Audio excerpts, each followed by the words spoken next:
Welcome to another episode of the Hit Factor Podcast. I'm Bob Crow, and I'm going to be your host tonight, alongside my friends Jeremy Reed, Jeff Cawthon, Saul Allen, and Jay Beal. And together, we all just competed at World Shoot 20 in South Africa and had the pleasure of staying together at the Stony Hill Game Farm. And we want to bring you along with our experiences from that trip. Jeremy? Wait, can you put us like a fancy intro into this podcast just to make it more special and more professional? Yeah, there should be music playing behind it. Maybe like like a quick montage of some photos, and then like, bam, we're back. It should be like the music from the Masters, right? Like it's got like this really quiet piano going through it. That would be Did I be do it so wrong great. or what? No, you're so good, so excellent. Good. That was good. So good. Good. Long-time caller, first-time listener. Yeah. So, okay.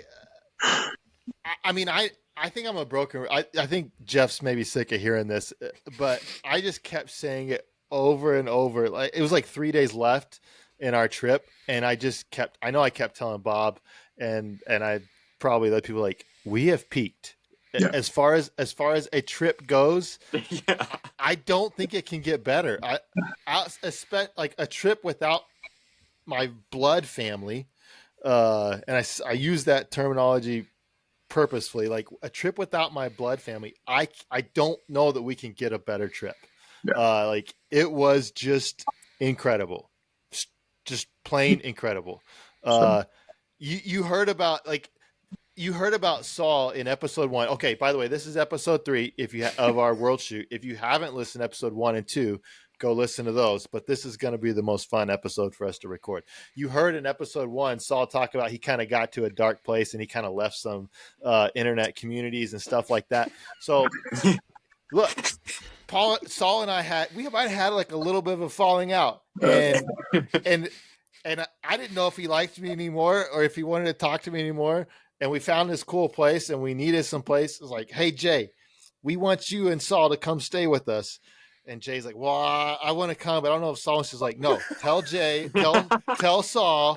No, we want you to come, Jay. Let's be honest. We want you to come, Jay. No. And Jay's like, I have a spot with Saul. I don't want to bail on him. And that's okay. No, nobody's offended by that. That's not it. Tell Saul that I'm still friends. We're still friends. I might have called him an asshole, and that's okay. We're still friends, and we'll get over it. And he came, and I could not be more happy about the 5 guys that ended up there. Like it was just awesome. Has anyone here ever hung out with people who they're not married to for more than a week and not been sick of them? I never have. Like literally never once. And I have great friends and have gone on good trips in the past.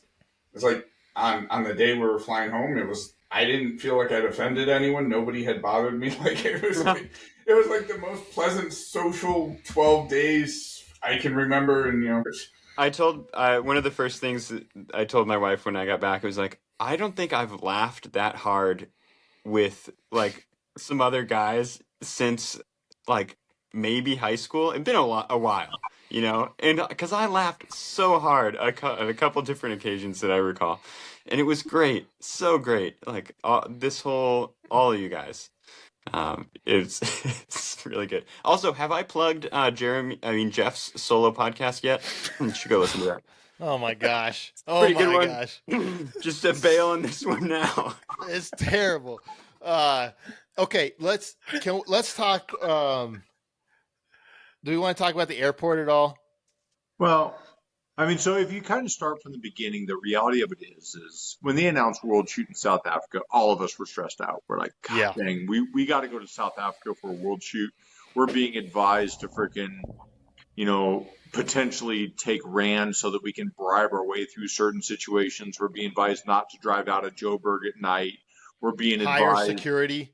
Yeah, to higher security, like all these things, and they're all hyper negative, right? And so Jeremy and I spent quite a bit of time on the internet, and we're just trying to find a place to stay that has reasonable proximity to the match, right? Like that's goal number 1. we agreed pretty early on. We said, do we really want to go to Africa for almost 2 weeks and stay at a hotel?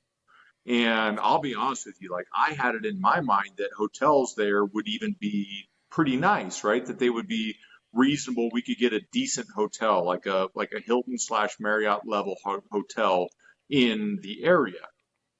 But we agreed that we're like, you know what, let's not do that. Let's go ahead and let's do something different. If we're going to be in Africa, let's try to make the experience as African as possible, as genuine as possible. So we kind of quickly identified 2 different places to stay. One was a place called Crowell Mountain Lodge, which looked a lot fancier. It looked a lot bougier. It looked like something that you would almost kind of like take your wife on vacation to. And to be honest with you, I was scared enough that I was pushing Jeremy to do that. I was like, let's go to this Crowell Mountain Lodge place because I think the accommodations are going to be nicer. And Jeremy looked at all of our options and he said, man, he said, I really think that this Stony Hill game farm could be a better option, right? And at the time I thought, man, what is he getting us into? And in hindsight, brother, I don't know that we could have picked a better place, right? Like Jeremy kind of pushed us into this. So we fly into Joburg. The flights for me, nowhere near as grueling as I thought they might be. 17 hours on a plane, but it wasn't horrible. Like my personal experience wasn't terrible. I was able to sit next to Isaac Lockwood on the way out, had a bulkhead seat, and we had a great time, right? Was able to get some sleep, had a nice conversation with Isaac. The plane obviously was full of American shooters. Land in Johannesburg and stay at a hotel at the airport the first night, get a rental car the next day, make our way to Stony Hill. The only real hiccup we ran into was the fact that Jeremy's guns were in Atlanta while we were in Johannesburg. And personally, like that really didn't affect me. Like I didn't care. He's not on my team. I'm not shooting classic. You're like, thank God. Yeah. And we get in the rental car and we make our way to Stony Hill. And I know the whole time we're driving, I ended up being the navigator for the trip, right? So Jeremy drove, and we were very blessed. When we were at the rental car place, we had multiple cars available to us, and we elected to spend the next 12 days piloting a Beijing, and it was one of the highlights of the trip for sure. It had a sport mode. It had a sport mode that you could activate on the dash. We had comfort mode too. We didn't find out about that for all the dirt road driving. We just knew about sport mode. Not only did we have sport mode, we had comfort mode, and we had no less than a dozen accent lighting colors at our disposal at any time. Oh, okay. We had slicks on the rear. Don't forget that. We also were graced with, I don't know if they were, I don't remember the manufacturer of the tire, but we absolutely had racing slicks on the rear axle. 100%. So, which are great in sport mode on washboard roads. If you've ever wondered what it feels like to fishtail, so a lot for miles. You should have been in that car when the road was wet. It was so scary, dude. It was so scary. So Jeremy is piloting us around in the Beijing, and with me as the navigator, we're talking right-hand drive, right? So Jeremy is driving on the wrong side of the road, on the wrong side of the vehicle. I'm sitting in what should be the driver's seat navigating. And our whole way out of Johannesburg, I'm trying to help Jeremy to understand that he is anywhere between 1 to 2 feet too far to the left in his lane positioning. Okay. And he's like, what are you talking about? And Jeff and I, who are both sitting in the left side of the vehicle, are like, Jeremy, you're not even close to being in the middle lane, dude. Like, we are driving in a country where there is no such thing as a shoulder to the road. Shoulders don't exist. If you're lucky, there's a line, and then immediately to the left of the line is dirt. And we rode that dirt line a lot for those days. A lot. Yeah. I will look, hundreds of South Africans had no idea how close they were to being clipped by a Beijing going 120 kilometers an hour. After the first 5 days, I feel like I got much more comfortable at driving much closer to the center of the road. It just took a few days. Yep. For sure. So that police officer that was standing on the shoulder was very aware of how close he was to the vehicle when it passed him.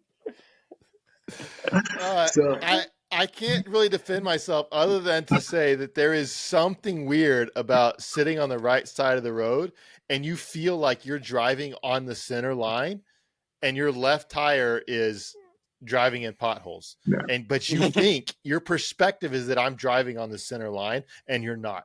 I don't know if it was the car, it was driving on the right side. I don't know what it was, but it just, we got there.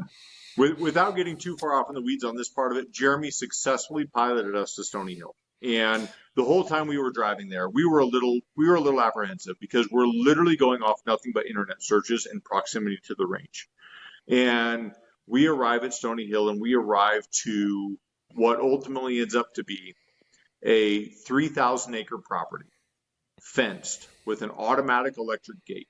We were met at the gate by Gendre, the PH, and a couple other of the ranch hands, and they opened the gate for us, and they let us into a 3,000 acre property that had a main lodge and had 5 individual chateaus. And when we got there, we very quickly realized that we knocked the accommodation part of this trip out of the park. Yeah. And immediately, we don't know these guys. Gendre was our PH, and he was kind of the main guy in charge of the camp. And he had a helper named Zonder. And these guys together worked with us and worked for us to make sure that we had the absolute best experience possible for these 12 days. The owner, Johan, was there the day that we arrived, and Johan had to leave on day 2. And his wife, Helen, came in, and she was there for the remainder of the trip. So just kind of trying to set the stage a little bit, and I'll let everybody else kind of give their own individual view on what the accommodations were like. But 3,000 acre game farm with a main lodge and 5 individual chateaus, a PH and their assistant, and owners that were, in my opinion, accommodating beyond expectation. So somebody else wants to take it. You can go check out my solo cast. I talk a little bit about it in there. Yeah.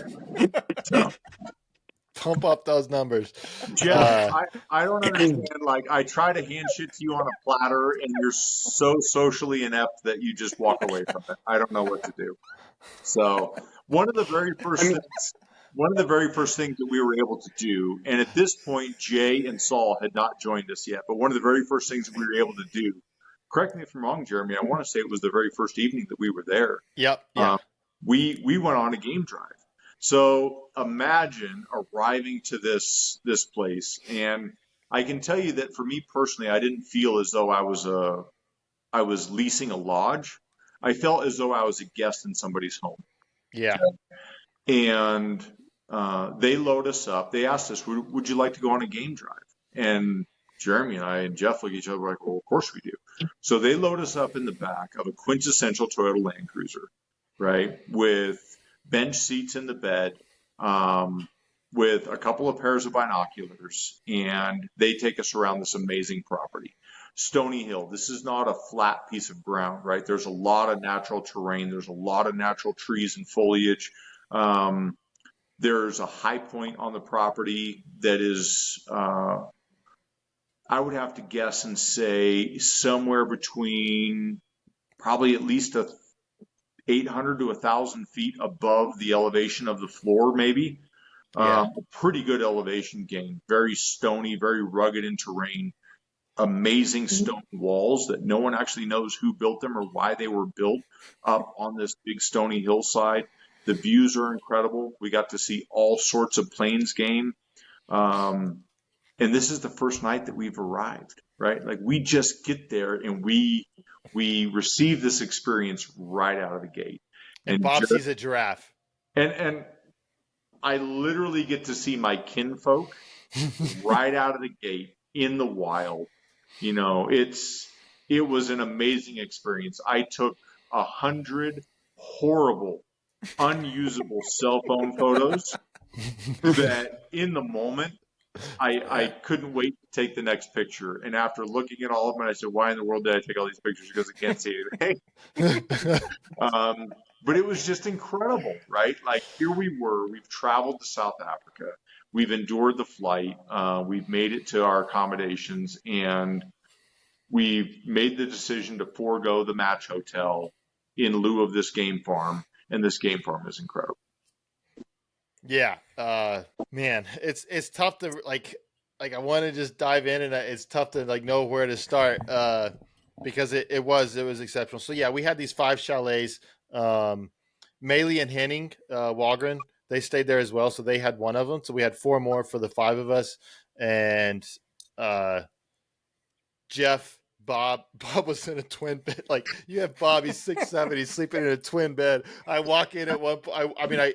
He needs to like wake up for something, and I go up to his chalet and I look, and he's laying on his back, and literally anything past his knees is just hanging off the end of the bed. And then Jay and Potato, they were there. They weren't there the first night, and so they didn't get to choose. So they got stuck together. So they got to huddle up. But the chalets were really simple, really small. Give yourself some credit. You actually volunteered to stay with Jeff. I did if I had to. Yeah. Yeah. And I was like, no, Jay knows how to tune out my snoring. He'll be fine. Yeah, I was really glad to have my own chalet simply because of how poorly I slept almost the whole trip, because I was just waking up in the middle of the night and turning on a light because like I can't sleep. So I was like, okay, well, I'll just read. And I was really glad I didn't have to. I was really glad I wasn't in like a hotel room where somebody else is waking up. Beside that, we had, and we have all of this to ourselves. We also have Patricia, who was doing like the general cleaning of the place and doing laundry and then cleaning every chalet every day. And then we had Dyfrey, who seemed like he was basically the maintenance, the ground repair guy. He's the longest employee of the property. He's been there 9 years. He's one day he's varnishing the fence, the other day he's gardening. We got to do some hunting. He was the main skinner, and he could break incredible work. Oh, he could break down an animal so fast. He spoke some English, and so like we could communicate with Dyfrey, and just such a. I mean, did you ever speak with him and not have this massive smile on his face? Like that was just, he just always did. So I was really glad to meet Dyfrey. We had a huge, I don't know that I've ever seen a campfire, a fire ring. There's a 9-foot diameter stone fire ring, right? Like concrete in the middle. Ring. Half the time we would stand inside the fire ring to be closer to the fire, right?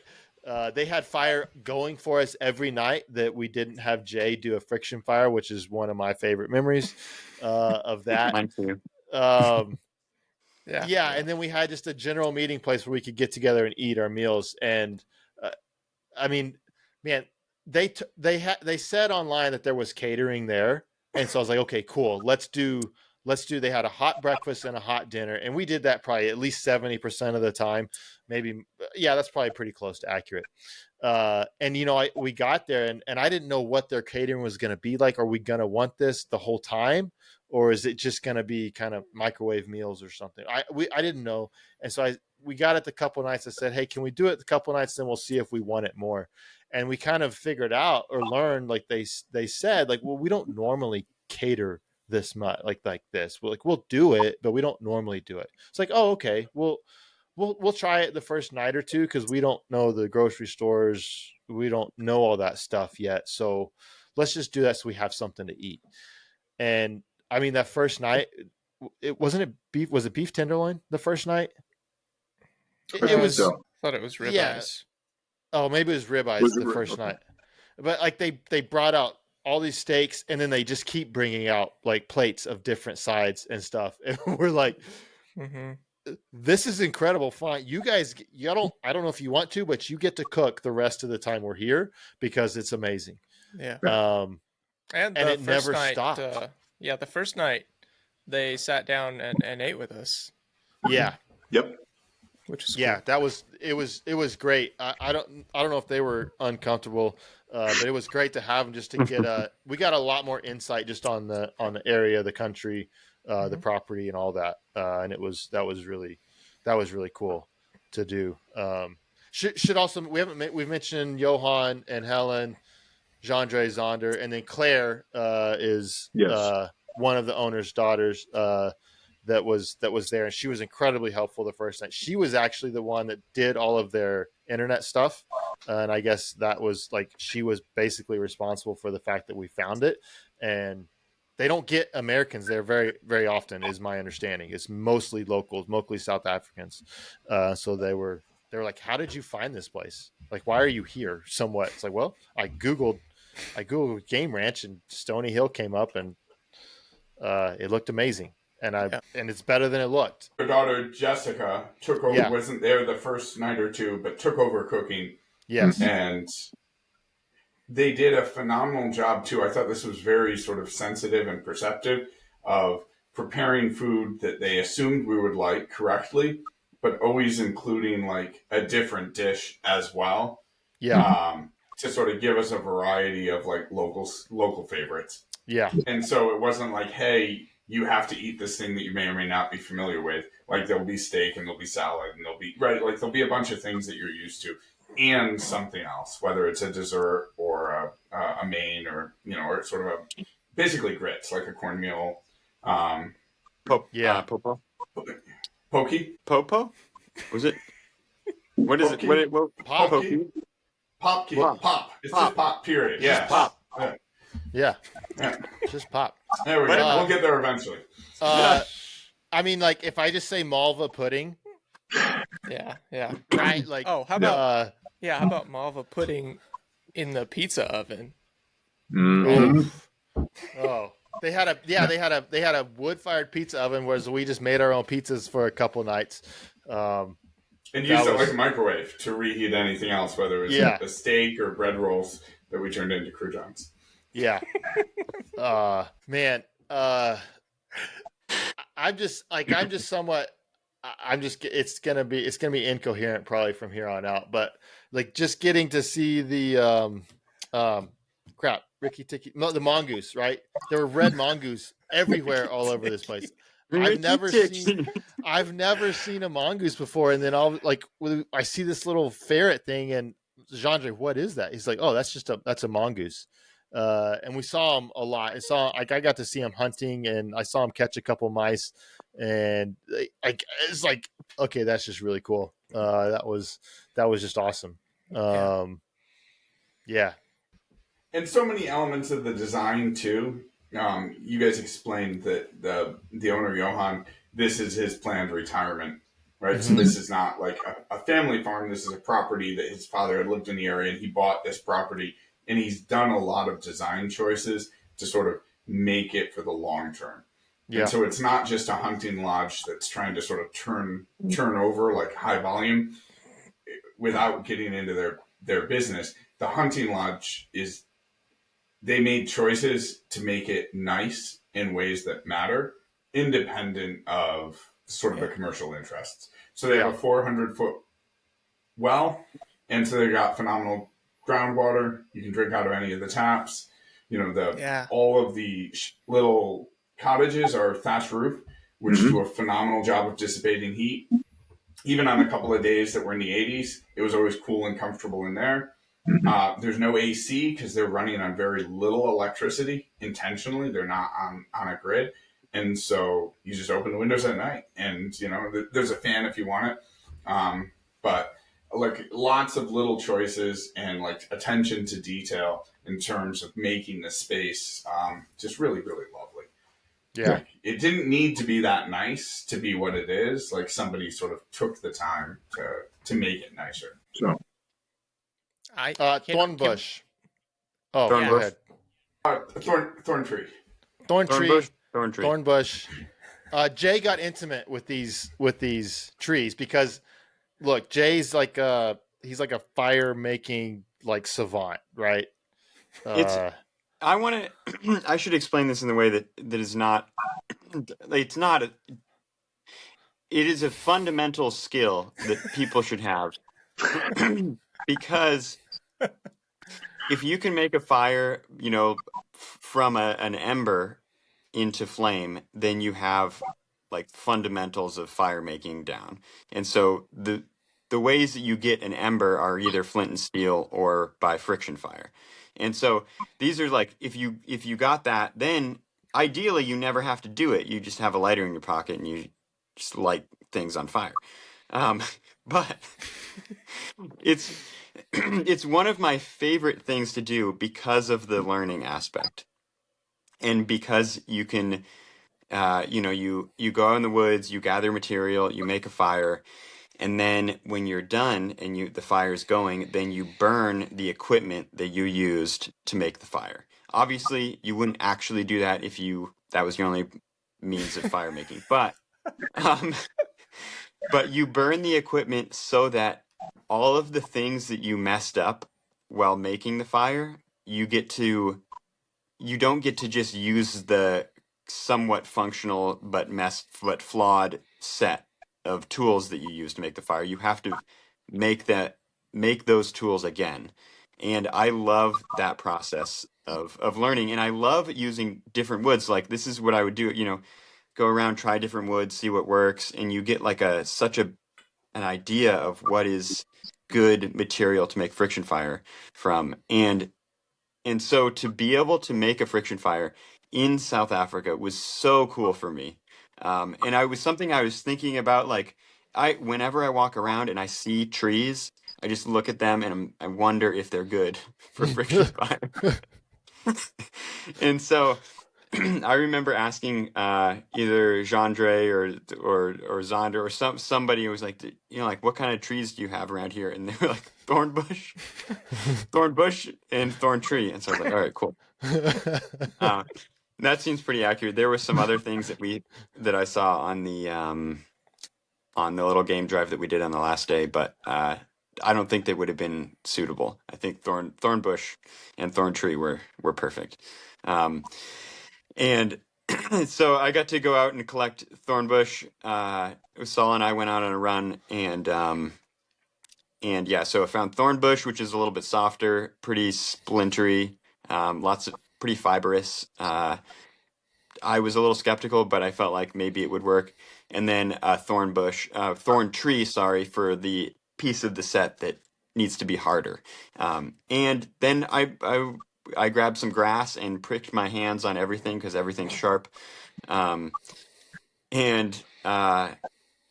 was really happy to get like an ember going. Though I would have been happy if it didn't work at all, and it would just be like the experience of learning too. So, and then we had a fire, and it was really fun. And then we made pizza that night, didn't we? Yeah, I think so. Look, Something like that. my biggest regret is that I didn't get to. We ran out of time, and I didn't get to try to do a friction fire. I know. with you. I shouldn't with you have there. just burned it immediately. It would just. Yeah, I wish I had done that because look, I mean, I asked Jean-Dre, hey, don't start our fire tonight. Jay's gonna try to do a friction fire. He's like, what? He's like, no, he's gonna try to do a friction fire, like just a string and a bow drill, and see if he can do it.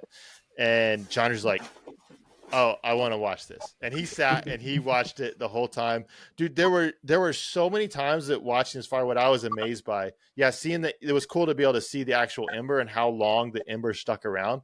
But even from that point, by the time you were building the wood up and the grass and stuff, there were so many times in that I'm like, this is dead. It's out. Like if I was doing it with a lighter, I would be grabbing more paper towels or more grass or more something because like there's no chance this is gonna go. But Jay sees any smoke at all, and he's like, "No, my fire's healthy." Yeah, it's right? like It's fine. if there's any smoke, it's fine. It's like there's no flames. Like those sticks didn't catch. It's like no, it's fine. And clearly he's correct. I was not. I messed up many times during that. I should have been more prepared, and it would have been more smooth. But I loved it. That was cool. That was a lot of fun. And cradling the ember, right? Like there's something very kind of elemental about holding the ember and like carefully carrying your ember to the fire. It's like you have all this labor invested in this one little tiny ember, and you have to sort of shepherd it to the flames. Yeah, and to Jay's point, we'll go off from this, but to Jay's point, about being able to build a fire, and I live where there's no trees, and starting fires is you'll go to jail for. But in a survival situation, fire is your ability to live, and from a human standpoint, fire is how we live and how we survive. It almost like you would think, oh no, water is the most important. Well, a lot of places, if you don't have fire, you don't have drinkable water, right? Like fire is almost like the most important thing to be able to survive, and so that's cool. I should say I grew up in a house where my dad was doing like friction fire on the kitchen floor, and it would be like it's like there's like smoke in the kitchen, but not from cooking. It's like inside there's like burn marks on the floor. I remember this very clearly. And so I don't know. It's a very special thing to me. That's anyway, great. we can move on now. Well, That's and great. if you want to learn more, it's on your YouTube channel. You do have the steps for making a friction fire, and you even slow it down and show people like what you're doing and why. Yeah, It's out there. Yeah. There's up like there. 450 views, and 10 of them are me. Yeah, you can find some stuff on the Bangor Daily News as well. They came out and did a thing at the Pucker Brush Primitive Skills Gathering at our local club. That's awesome. Pleasant River Fishing Game. Yep. What other memories? Because I'm sure favorite memories from the trip. I got one. I don't know if my internet will hold up. It keeps blinking out, so if I stop, just move on. Okay, so the night that we had, or the day that we had the late shooting schedule, where we shot at like 3:00, and it started raining, and it started getting dark, like as we were leaving and coming back, and it was a pretty cool evening, and it was raining, and they were going to make dinner for us that night. And when we got back to the farm and walked in, and they had a freaking fire inside the communal dining area. They had it like nice and warm, and they had a fire going in there for us. It was dark and cold. And then Jay was like, "Come on, we're gonna go jump in the pool." And then, so I was like standing there warm by the fire with a snack, and Jay was like, "Come on, you don't have a choice. We're going to jump in the pool." And so we did. We went and did a cold plunge before we went back in, and got by the warm fire that they had prepared for us because it was cold and wet outside. And that was just a freaking cool evening, man, that they did that for us. Yeah. So and that's how they knew Americans were crazy. Yeah. Yeah, several people from the farm came over in the course of dinner, and they're like, "You're swimming?" Oh, that's great. Okay, I'll start filling in here. I mean, the probably the highlight of the trip for me ends up that we go there. Obviously, we're staying at a game farm. If y'all can see all the logo, we're all wearing, except for Potato, we're all wearing logoed stuff. This is half of the farm is ranching. They have a registered herd of cattle, really, really awesome looking cattle. And then they run a game farm as well, where you can do hunts and stuff like that. And we knew we're staying at a game farm, but we're going there to shoot the world shoot. We're somewhat thinking, okay, maybe we'll do some hunting, but we'll just kind of maybe a warthog or something like that. That doesn't cost a whole lot. We really don't. We've spent all our money, and we get there. We go on this game drive. We start seeing animals, and they're like, "Well, do y'all want to go hunting?" And I mean, Bob and I are like, "Well, maybe we'll go." And ended up basically, if we were not at the range shooting the match, Bob and I were hunting. Like, we were just hunting. And I have a question for the other guys after I kind of talk for this a little bit, but the answer is hit factor darts, Jeremy. The answer is hit factor darts. Okay, so the question, we'll just go there first. So the question is, I didn't actually realize this till almost the end of the trip. Bob and I are spending tons of time with Zonder and Gendre. I mean, we're we're just hoarding them. Like we're just hogging them, and we're spending tons of time. We're getting to know them, and I kind of don't even think about that. What are Jeff and Jay and Potato doing this whole time? Because I'm so absorbed with myself and the hunting and this, like, okay, we've spent hours in the field. They're just back at the lodge doing what? So Yeah, Saul's just accusing me of not getting better at darts, which is true for the most part. And that's spectacularly untrue. Once I brought that into your consciousness, the competitor in you was like, that's impossible. I can't play darts for a week and not improve. And instantly you improved, like dramatically. You went from like 300 throws without a bullseye to like 3 of 5 bullseyes. It's true. And hence, apparently, because let's be fair, all of y'all were terrible at darts. Like you would just beat us every time, Jeremy. All 4 of y'all actually were terrible at darts. Bob Crow is like one of the best prolific aimers in the sport, and I promise you, if you tell him to hit a dartboard, he might not.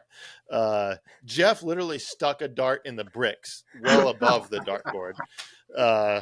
I did. Yeah. So apparently y'all couldn't play normal darts. So what kind of abomination did you guys end up coming up with, and how did y'all come up with it? We were getting.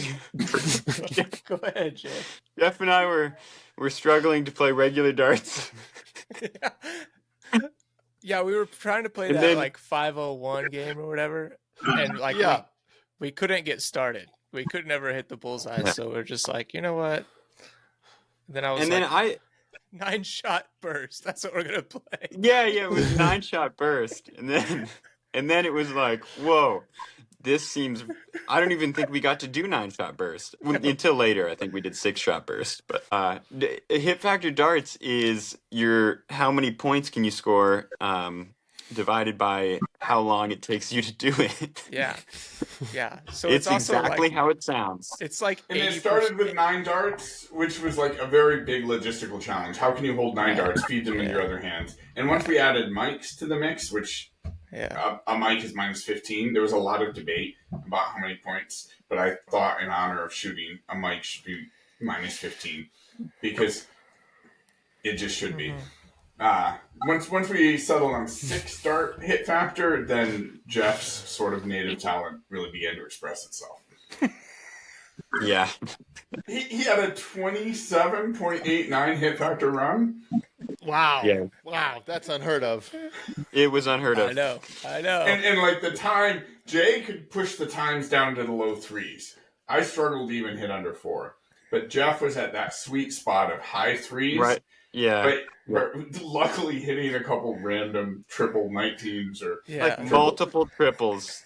And it would throw the points like crazy. And then a lot of luck. So kind of like those transitions to steel. His transitions to steel that translated to hit factor darts. He would AD into the triples, and a little bit like his steel, a little bit like his steel theory is he identified. What did you call it? It's the fruit zone. The fruit zone is the 1/3 of the dartboard where there's a line of vertical triples, so you have a much higher chance of missing into them. And there's no really low numbers like 1s, 2s, or 3s, and so you would just concentrate on that quadrant of the dartboard, top left side, and again, top left side, and then try and it's harder than it sounds to feed darts into your hand and get them. Again, Jay optimized the time. He, which is probably a long-term goal for his shooting, right? Like he's got to be natively faster than everybody else, and then figure out the accuracy piece. But guys, I just depended on raw luck. I feel like we need to put this into. I feel like we need to put this into perspective. Like we've just traveled literally halfway around the world to shoot in a world shoot. We have booked ourselves incredible accommodations that allow us to experience Africa in one of its most native forms, right? Jeremy and I are capitalizing on this to the highest level possible. We're going out and we're seeing animals. We're glassing animals. We're experiencing time with locals, with Gendre and Zonder. and you three knuckleheads are standing in a lodge trying to figure out how to optimize hit factor darts. When they got back from hunting, Bob walked in. I He was like, "What the fuck are you doing?" I was genuinely like, why are you guys not into this? It's like, come on, Jeremy. Come on, Bob, like play more than one round. Well, and the random factor is so high in hit factor darts, it's a lot like gambling. Yeah. And so when you hit that a couple in that triple 19, you feel really good, like you've done something. Yeah. I will say this. We came back on the first evening that hit factor darts had been initiated, and I threw a single round, okay? And I threw, if I remember correctly, a 4.3 hit factor at hit factor darts, which would have been a really good run for the weekend only stage. But in hit factor darts is absolute rubbish. So right out of the gate, I was jaded. I was like, you know what? This game sucks. I'm not playing this game. I'm going to go hunting instead. So, you know, I removed myself from the hit factor dart competition very early on. Yeah. So. Well, and watching you guys go hunting too, like the level of sort of joy it brought you guys, whether it was an early morning or an evening hunt, and like the focus and obviously the camaraderie between the two of you and with Chandra, Difrey, and Sander, like it made us happy. Like we were talking about that when we were gone. We're like, the biggest smiles we saw on your guys' face were when you came back from hunting, even when you didn't come back with like as close as you can get to a trophy kudu without having to pay trophy prices. For instance, Like I loved hearing the hunting stories, like regardless of what they were. It was like, you know, Jeremy's climbing down something, like Bob's passing Jeremy the rifle down this cliff thing, or you know, whatever it is. And yeah, we would, you know, listen and be like, is that the truck? Are they coming back right now? That's early for them to come back. They must have got something. You know, it was very exciting. Bob, I feel like this is where we can somewhat like, no, we're not gay, but somewhat it was, these are our kids that were back at home. They're back at the cabin and they're waiting for food to come back. Right. So Daddy and Papa need to provide food. And I'll be honest, one of my favorite memories from this trip is Jay calling Bob Papa, because it's just hilarious. So good. But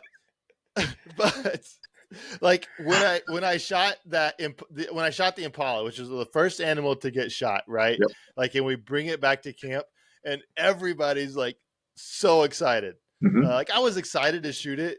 But then everybody else, like all the kids, come out of the cabin because we brought food home, and like they are just so excited. And then we get to eat it, right? And just getting to eat the tenderloin. Like you talk about the primality of fire and stuff. Well, the other primality of that like is providing food. And I know, like, okay, I had a pH and all that stuff to help me out, but there is something like really, really cool about that. And the fact that you guys were excited, y'all didn't just like, oh, cool, Jeremy, and just go back to hit factor diets. Like y'all acted very genuinely excited in it. And like that was like, that's a highlight of my trip. Yeah. I mean, I ate more meat in 12 days there than I have in the last 5 years. And at a certain point, it was backstraps that the two of you guys provided. Yeah. Right? Yeah. Like, I mean, I gorged myself. I won't go through all. You guys can name the animals you guys got. I won't steal that from you. But on that impala, I ate a lot of that impala. And, like, impalas are not huge animals, and I ate a lot of its backstrap. that backstrap from that impala is the best meat that I've ever had, for sure. It was great. It was really good. And they, you know, you give somebody they call it a braai. And like you give somebody like your tenderloin and they're like, hey, I'm going to cook it for you. And like, oh man, are they going to like tenderloin, lean meat, not a lot of fat. You overcook it. It's toast. Right. Yeah. And again, Jean-Jay cooked that and he just absolutely nailed it perfectly. It was so good. So for me personally, like we very quickly established the fact that there wasn't a need to be anywhere other than the range to shoot the match or the lodge or the farm, the game farm, right? Yeah. And Jeremy and I very quickly established that if we had time, if our schedules allowed, we were going to spend all of our spare time hunting. And somewhat selfishly of us, but incredible opportunity, incredible memories. And the first animal that was harvested, Jeremy shot an impala. We made it very clear to the PH and to Gendre and Zonder that, we didn't want to just shoot a bunch of stuff out of the truck. We didn't want to shoot a bunch of stuff out of the field, kind of a deal. And really actually put quite a bit of effort. We had quite a few hunts that we didn't shoot anything on. And it was an amazing learning opportunity for us to learn about the animals, to learn about the terrain, to learn about the way that they like to spot and stalk animals. And the more time we spent with them, the more time they were willing to invest in us, because the more they realized that we were serious about what we were trying to do, right? We weren't just trying to hunt for the sake of going out and killing something. We wanted the whole experience, and they took incredible care of us. Jeremy was able to harvest initially. He shot a impala, and we came back, and Diaphree helped us process that impala, and it's going to be European mounted. And Jeremy's going to have the hide of that animal tanned and the European skull here someday when the taxidermist is finished with it. And the following day, we were able to eat the tenderloins out of that animal for dinner. That's what we all had for dinner. An amazing opportunity. The next animal that was harvested, I was able to shoot a water buck. Okay, hold on. I gotta share one more. I'm bad cutting up. One of my other favorite stories. So we're out hunting for impala, right? And we've heard about kudu. Obviously, kudu are the most famous plains game in Africa, but we really haven't seen a kudu. We've seen kind of them running away. We haven't seen them. We're looking for these impala, and all of a sudden we get to see. This is the cool part about hunting. We get to stop and see and watch a kudu, and we see a decent bull. And we get to watch it for about 5 minutes. And Bob has decided at this point he's going to shoot a water buck. Like, that's like, we're looking at prices, right? You're almost shopping. It's like, what can we afford? And it's like, okay, I can afford an impala. It's not a whole lot. He's like, okay, they've got a nice impala. They have a really, really nice water buck that they think we can maybe find. And so Bob's going to go after that. And we see these kudu, and we see this bull. And both of us have said we're not going to shoot a kudu because we don't want to pay for it. And I'm like, Bob, you need to shoot a kudu. And I keep talking. He's like, quit spending my money. I keep talking to him. We're watching this big bull kudu this whole time. And all of a sudden, his breathing changes. Like, all of a sudden, he starts breathing heavier. His heart rate goes up, because I knew in that instant, oh, I might shoot a kudu now. And all of a sudden, he might go after that kudu. And it was hilarious to watch that transformation going from, no, it's just cool to watch this animal, to, no, I think I might want to harvest this animal. We didn't shoot that one, but all of a sudden it was on the table. Yeah. And somewhat it became on the table for me at that same time, even though I couldn't afford it, but that's okay. It became inevitable for everybody watching you guys. Like, it was done. You came back talking, and I was like, yeah, well, that's happening. Yeah. So we're running a little long on time, so I'm going to try to rapid fire this a little bit. But the next animal that was harvested, they made us aware of the fact that they had one really nice water buck that they had hunted. So you have to understand, we're there during their springtime. Their hunting season is concluded. But they said they had one nice water buck, the best water buck that they had, on another property adjacent to where we were staying, that no one was able to harvest during hunting season. So we went after that water buck, and actually I was able, after a couple of failed attempts, I was able to finally harvest that water buck, which was a pretty amazing moment. And one of the highlights of my trip, actually, Jeremy actually recorded it on video. And I remember coming back to the lodge with the water buck, and then Jeremy showing all the guys the video of me harvesting this water buck, and I was genuinely thrilled. Like, I was full of genuine joy. I was appreciative of the environment I was in. I was appreciative of the people that I was with.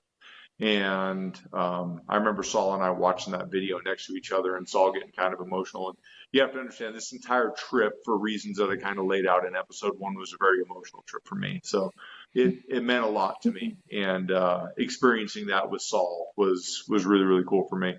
Him being genuinely grateful to be a part of the whole thing was really powerful for me. So was able to harvest an amazing water buck. And then at this point, Jeremy and I were both in kudu mode, and Jandre and Zonder realized that we were pretty serious about hunting. Like at this point, the trip had almost turned into more of a hunting trip than it was, a world shoot trip.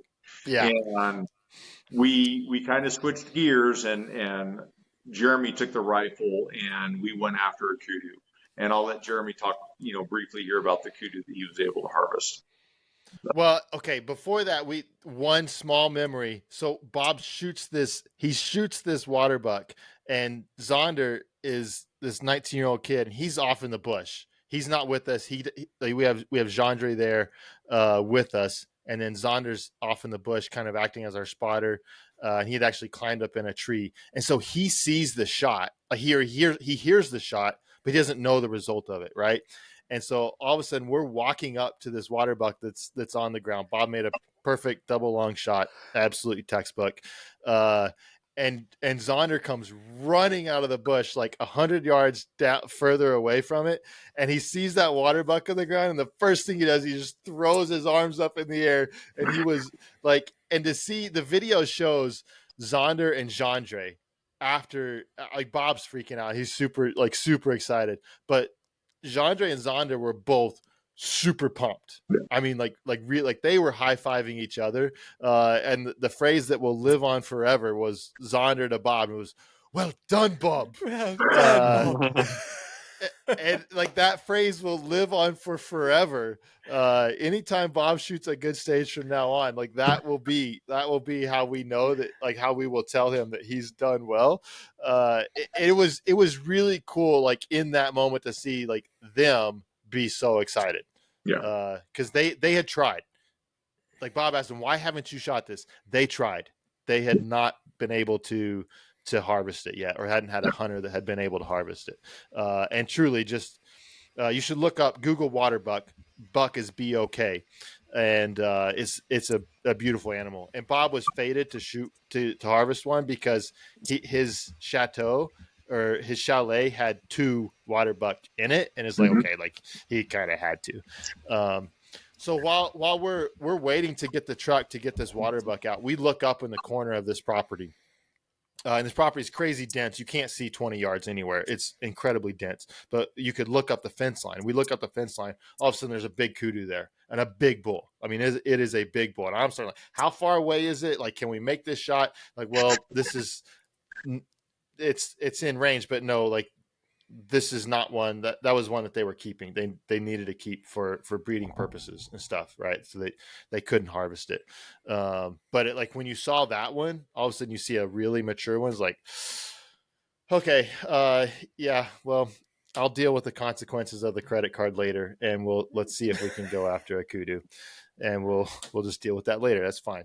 And they had a place that was called Kudu Valley, and we didn't know it was called Kudu Valley, but we discovered it once we get there. And we go there once and we walk through it. And by walking through it, I mean, every so often you almost have to crawl through it. It was incredibly dense. We quickly learned that there's no walking through this and getting a shot at an animal. It's not going to happen. And so they actually put out just a tiny amount of alfalfa overnight to see if they could get it to a known location. And we go out the next day whenever our schedule allowed, and we're actually driving up, and Jandre, we haven't said this, Jandre's game eye, like his ability to see game and recognize the game and know what it is and pick it out, was unbelievable. It was absolutely insane, his ability to just spot game and then know exactly what it was, and how like mature of an animal it was unreal. So he just stops the truck and says, like, he's like, there's the one that we saw 3 weeks ago. They'd only seen it like once. And I'm like, it took me a while. Bob found it pretty quick, and then I found it. It's like, okay, yeah, that's different. And we were able to kind of work our way in. We drove around and we hiked in through the bush for a long ways, and we get to the spot where we can see where it's at. And we see a couple other bulls and several other cows. Female kudus are called cows. we see them, and we're kind of in position, in an okay position, but then all of a sudden they leave. And so Jandre said, well, let's move over to a different spot that gives us a better vantage. And we're sitting there thinking, maybe Bob and I are sitting there thinking maybe we need to move somewhere else to where they went to. And Jandre says, no, I didn't see that big bull leave, so I think he's still here. And so I get into a seated position, which was great. It wasn't standing. And this whole time I've been thinking, if I see a kudu bull, like a good mature bull, I'm gonna have a split second. I cannot hesitate on the shot. I'm gonna have to make that shot as quick as possible because I'm just not gonna have any sort of chance. And so we don't sit down for 5 minutes. I mean, it is not long. And then all of a sudden, this bull walks out, and I see it. I'm like, that looks big to me. And I turn to Jandre, and he said, if I remember correctly, he says, we will never see a bigger bull than that on this property. To something to that effect, right, Bob? Am I remembering correctly? Yeah. He says something like that. Yeah, and the thing you have to understand is a lot of these properties are fenced, but they're not prohibitive to the animal's movement, right? Like a kudu can actually jump over an 8-foot high fence. They showed us video of them doing it, right? So these animals come and go. Just because an animal is in a property today doesn't mean it's going to be in the same property tomorrow, right? They're always moving around, migrating around and whatnot. So, yeah, I mean, Jandre was 100% right. We watched the rest of these kudu animals leave this area, and we're thinking to ourselves, that's it, right? They're gone because this property is so dense that there are very, very few lanes that you can actually have line of sight and be able to see these animals and get a shot at them. And he was 100% right. That animal, that big kudu bull, didn't leave with the smaller bulls and the cows. He hung out and he stepped out, and Jandre made it very clear that, yeah, that is as quality of a kudu bull as you're ever going to find in this part of South Africa. And as I was getting my camera out and trying to film it, the same way that Jeremy had managed to film me shooting my water buck, Jeremy had time. This was not a fixed time stage, or if this was a fixed time stage, it was at least a 45-second fixed time. And Jeremy went ahead and fired after second number 2 because he didn't want me to be able to document any of this on film. So he just went ahead and smashed the thing through the shoulders. So, oh man, yeah, I did not give Bob any time to do anything. He pushed his front leg forward and was like, okay, pull the trigger, and yeah, I hit it right in the shoulder, and it dropped. Thankfully, I was really glad that it dropped right there and it had no movement. I could have been a little bit further back, would have maybe been better, but he didn't go anywhere, and that was good. And Jandre told Bob, actually, he told Bob, he said, if I had shot this kudu bull, I would mark it off my list that I'm not trying to shoot any more kudus. Because this one is a bull of a lifetime. And yeah, it just, I didn't expect it. Again, the guys were super, super excited. My wife was crazy excited for me. I am so fortunate that I don't have a wife's like, well, where are we going to do with that? Or why would you spend the money on that? Like, it very much was just over the moon excited for me. And I was beyond excited. Jay got a time lapse of Dyfree breaking it down, right? And yeah, holy cow. Super cool. So we thought you guys were on a different part of the property and you hadn't come back, and we knew you had gotten, because you had texted. So yeah. Jeff, Jay, and I walked out to go and find you. And didn't, because you guys drove back on a different road. Which then gave us a close encounter with 2 male giraffes that were sort of having off with each other, which is cool in its own right. But it was like, we were so excited for you. We're like, well, we'll just go find them. Yeah. And then we came back, and you guys were hard to Yeah. Yeah. The spiral on the horns on that kudu were so cool. Going, like, you had the way, I remember when you showed me, right down to its eye, because they look up through their spiraled horns to the tip of their horns so they can knock branches down or whatever. Yeah. Super cool. Yeah. Really, really cool. And and I think the guys you were hunting with were really grateful too, not to butter you guys up, but you guys can both shoot. And a variety of people book times at hunting lodges, and you're using a borrowed 308 that's Jeandre's own gun, and they didn't have to worry about your ability, with one small exception, to sort of hit whatever you were aiming at. Yeah. Yeah, I really genuinely, if we had not harvested anything, like if we had just gotten to spend that time with Jeandre and Zonder, just hunting, it would have still been incredible. Yeah. And with, obviously, I mean, Bob and I have spent a ton of time together. We've never gotten to hunt together. And he has a whole lot of points for a whole lot of animals in the state of Colorado, and I'm hammer on him constantly, like, when are you gonna pull one of those tags? Because I'm just going. I won't have a tag, but I'm just going. Yep. And he's hopefully gonna do that soon. Man, I don't know where else we've been going for an hour. I will say this, kind of our final deal at the lodge was the fact that Nils was actually staying at a VRBO in town. And for a lot of the other competitors, a lot of people stayed at the Match Hotel. And I mean, I don't want to sound too crass, but the Match Hotel was rubbish, right? It wasn't worth staying at. And I think the experience that a lot of people that were either staying at VRBOs in town or were staying at the Match Hotel, they really missed out on an opportunity to experience Africa the way that we did. I think the way that we experienced Africa was ideal, give all things considered. Nils was able to come out the last morning that we were there, Monday morning after awards.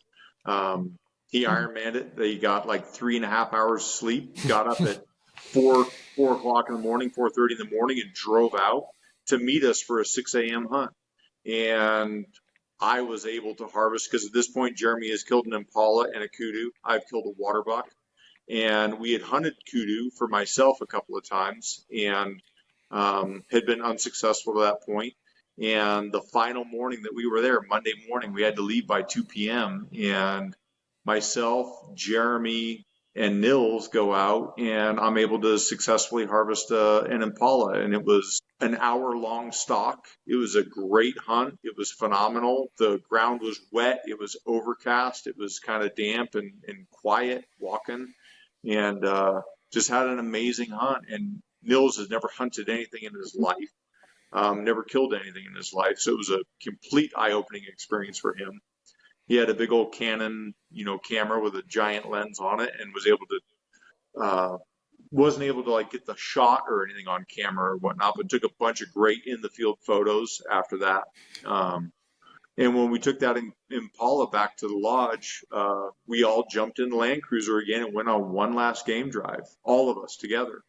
And it was kind of a perfect, it was kind of a perfect farewell, right? Like we were able that final morning as a group, all 5 of us, to go out and see the property one more time and see the animals one more time. And I know Nils got a bunch of great photographs that morning. I haven't seen all those photographs, but I'm really looking forward to it. And it was a perfect way to kind of say goodbye. It got really emotional for me. Leaving did. I would have stayed longer, no doubt about it. I enjoyed every minute of South Africa. I enjoyed every minute of the lodge. I enjoyed every minute of hunting, and I enjoyed every minute with you guys. And I look forward to doing it again, because at some point I plan on doing it again, and I hope that you guys are willing to do it with me. Yeah, it was excellent. Yeah, I mean, we like really what did. No, I mean, what an amazing experience, the whole thing, and I don't know, just getting to know you guys so much more, and yeah, I wouldn't have changed anything about the whole experience. So Bob had given us a pep talk after nationals.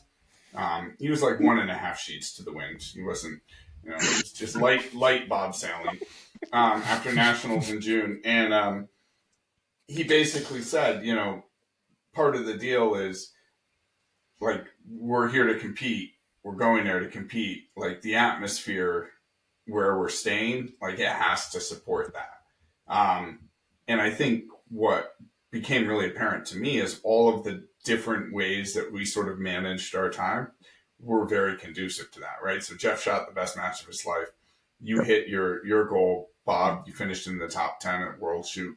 Your team, you supported your team in medaling. Jay shot phenomenally well. He's unwilling to ever call anything his best match, but he shot phenomenally well. And Jeremy, despite his disappointments, I mean, he was still right there, right? And so the living situation served the match so well, because actually when you shoot for 2 hours at really, really high speed, you don't want to come back and dry fire for another hour and pour over match details and look really carefully at stage by stage results. What you want to do is you want to sort of collect yourself, center yourself, eat some really good food, enjoy yourself, like let all of that sort of stress dissipate, like focus your energies on something that's engaging to you, whether it's reading a book or hunting or hit vector darts, and then be prepared to go back out and compete the next day.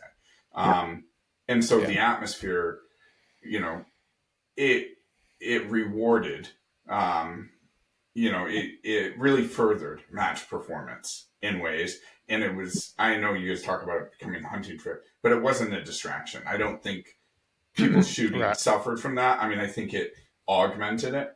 Yeah. It sort of gave like a richer experience versus, if you're on a standard AM, PM format, you really do just need to get back and take care of the essentials, clean yourself, feed yourself, and try and quiet down for the night. Yeah. Yeah. The only thing I'll say is like I am a little bit sorry to some other friends that were in South Africa because we did